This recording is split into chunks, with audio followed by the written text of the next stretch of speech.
جی وعلیکم السلام ورحمۃ اللہ وبرکاتہ۔ محترم بھائی نے یہ ایک تحریر بھیجی ہے کہ کہتے ہیں جی مبارک ہو 31 اکتوبر جمعرات ربیع الاول شروع ہونے والا ہے۔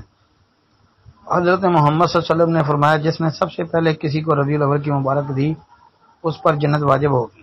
جس طرح سے لوگ نئے سال کے میسج کرتے ہیں، دیکھتے ہیں یہ میسج کون ہے اور کتنے لوگوں کو بھیجتے ہیں۔ کہتے ہیں جی بھائی اس کے بارے میں رہنمائی فرمائیں۔ جی یہ بالکل جھوٹ اور گپ ہے۔ جناب نبی کریم صلی اللہ علیہ وآلہ وسلم نے اپنی زبان نبوت سے ایسی کوئی بات بھی بیان نہیں فرمائی۔ یہ لوگوں کی مکاریاں ہیں، جھوٹ ہیں کہ جو یہ کہتے ہیں کہ جی اپنی جو سب سے پہلے اس مہینے کی مبارکباد دے گا اس کے لیے جنت واجب ہو گئی، یہ وہ اس طرح کی بالکل فضول گپیں جو ہیں لوگوں نے بنائی ہوئی ہیں۔ آپ صلی اللہ علیہ وسلم نے ایسی کوئی بات بیان نہیں فرمائی، کوئی فرمان ذخیرہ کتب حدیث کے اندر موجود نہیں ہے۔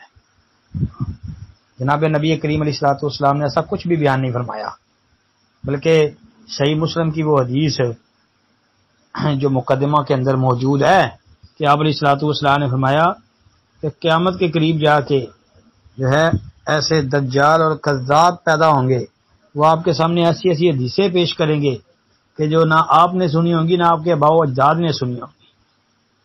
تو لہذا یہ بھی انہی میں سے ایک ہے۔ پھر نبی علیہ الصلوۃ والسلام نے فرمایا کفا بالمرء کاذبا ان یحدث بکل ما سمع او کما قال النبی صلی اللہ علیہ وسلم، کہ آدمی کا جھوٹا ہونے کے لیے اتنی بات ہی کافی ہے کہ وہ ہر سنی سنائی بات کو بغیر تحقیق کے بغیر پرکھے آگے بیان کر دے۔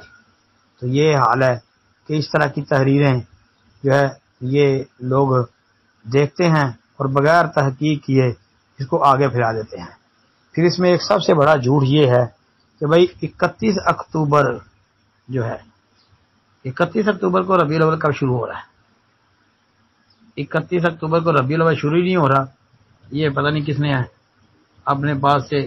دیکھیں جب بندہ جھوٹ بولتا ہے نا پھر اس کی عقل بھی کام کرنا چھوڑ جاتی ہے۔ السلام علیکم ورحمۃ اللہ وبرکاتہ۔